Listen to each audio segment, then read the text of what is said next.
Gandang tanghali guys. So yun, kukuha ko na ang kalamansi sa aming garden. So, pakita ko pala yung mga ano.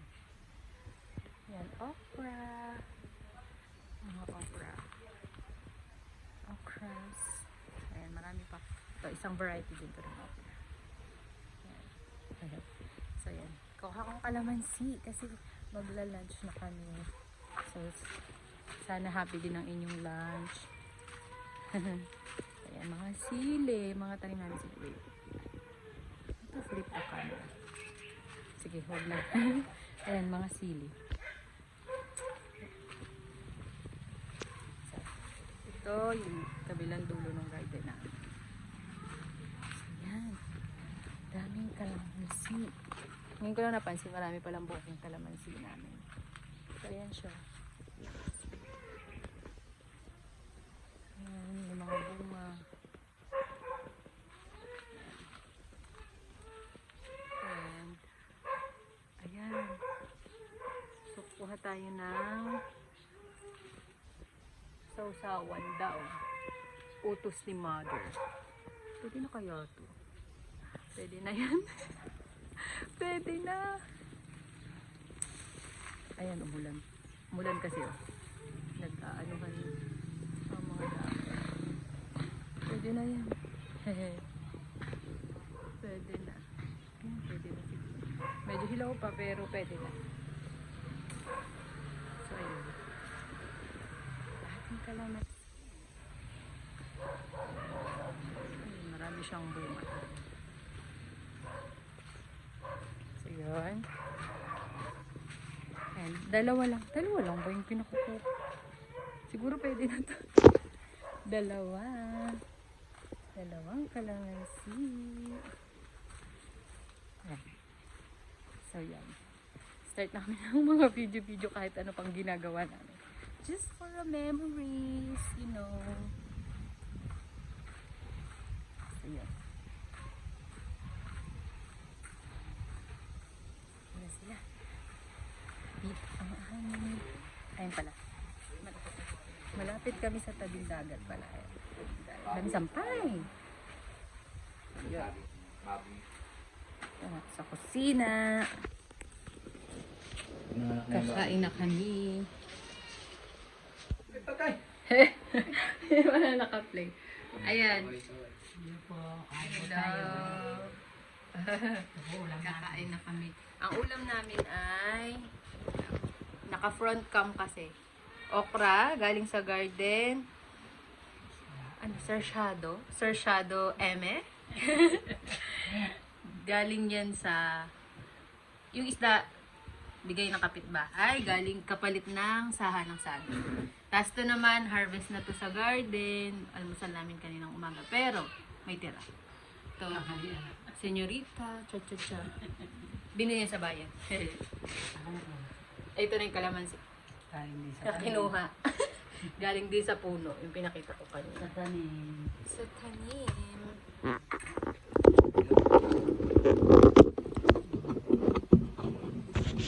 Yan, ilagay lang natin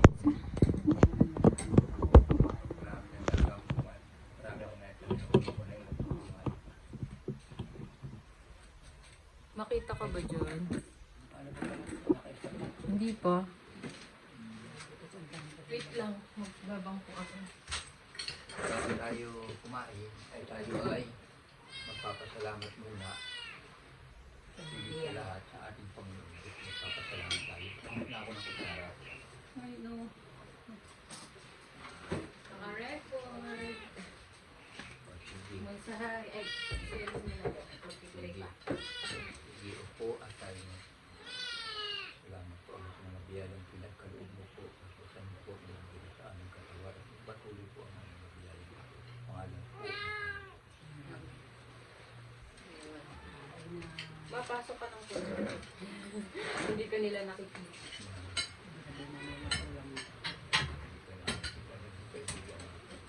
May pinggan mo?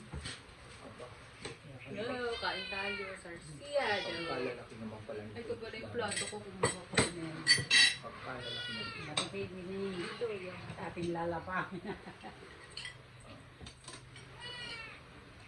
Kain kayo. Natin na ito yan. Masyan guys. Diyan nilagay mo sa iyo. Ito po. Kain po, kain po. Natin ka. Sa akin lang kayo ito. Dahil lang Ba, ng isda. naglalangay sa toyo.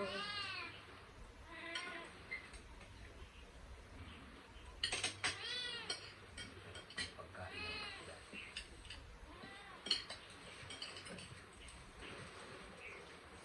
Magkaputo yun. Ito, saka ayun, kabaligtad. Kay ate. Okay lang. Hindi. Masarap tong ganito. Sige yan. Ibang lasa na. Yan ba ang ulo nito? Mm. Ang laki ano? Sabi mo tayo hati at malaking fish. Nabili mo na ako. Hindi ko kayang uhuhin mo. Dami po. Kaya ko yun, kung ako at yung pinaparang pangarap kong mga biling isla yung katulad ng bilhin natin. Nung nandito si Raming. Sabi ko, ano po yung pangalan?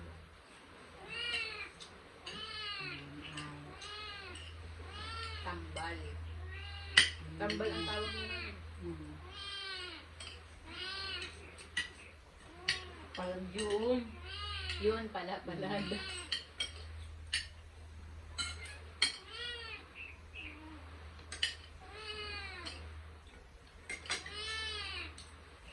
Kapitulit ng ito, bisugo.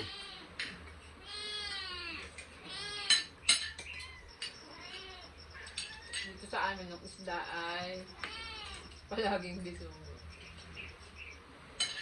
Kasi yun ang available sa mga kapitbahay namin na mga isda. Bihira ang galunggong. Ito po ay nahuhuli sa pinakamalalim na dagat. Tang. Ang tawag doon sa pangisda nila, kitang. Parang lumalabas ko sila doon sa malayo. Sa Pacific Ocean po. Malapit pa sa Pacific. Pacific Ocean. Tapos,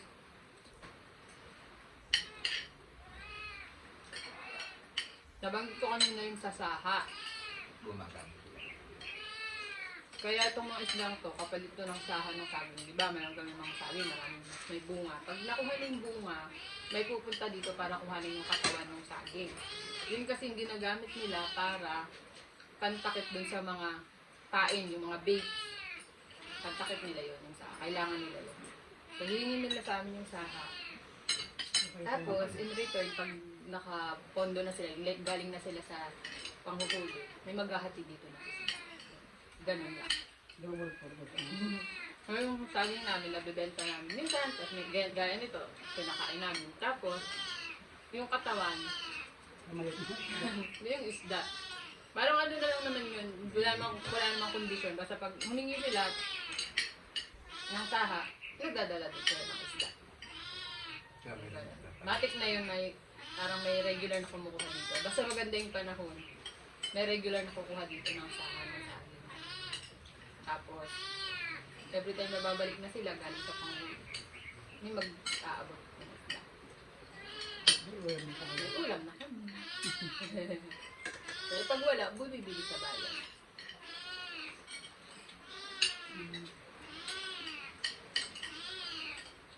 May sorry sa background ng umiiyak na pusa. Iniligaw lang siya dito sa amin. Nagising na isang gabi, may naglagay doon sa may seawall. Eh, nakakaawa. Kaya lang, iyakin siya. Ilang araw pa lang siya dito sa amin. Papayak-iyak ka na naman. Lagi kami dito muna paghahat. Parang madilim kasi doon sa may part na yun. Ang gagawin siguro nila, nilalagay nila doon. So, laging ganun. Minsan tuta. Pusa kayo, mamaya kayo kakain. Pag binigyan mo ng isang buong isda, titigil yan. Ay, agawin mo. Tumatahimik lang siya guys pag nabubusog. Saka nakakatulog. Mamaya mo. Pero na magising ulit, iiyak na. Agawin mo ng aso. Sa amin dalawang malaki.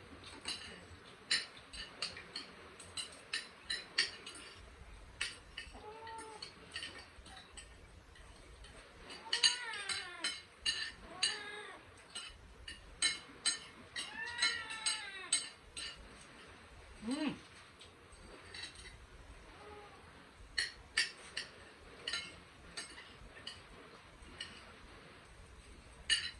Mamaya kayo kakain.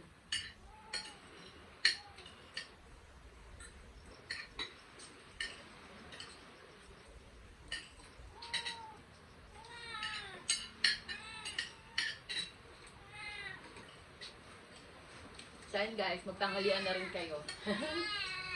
Bye-bye! Bye-bye na tayo. Salamat po. Bye-bye! Thank you for watching! So,